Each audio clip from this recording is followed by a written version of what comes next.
Padre, del Figlio e dello Spirito Santo.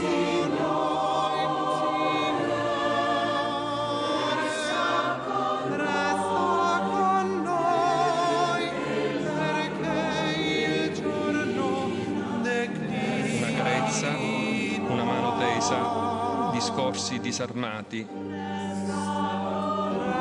quella di tutta la Chiesa e di tutte le donne e gli uomini che domandano di essere guidati e sostenuti nella fatica della vita.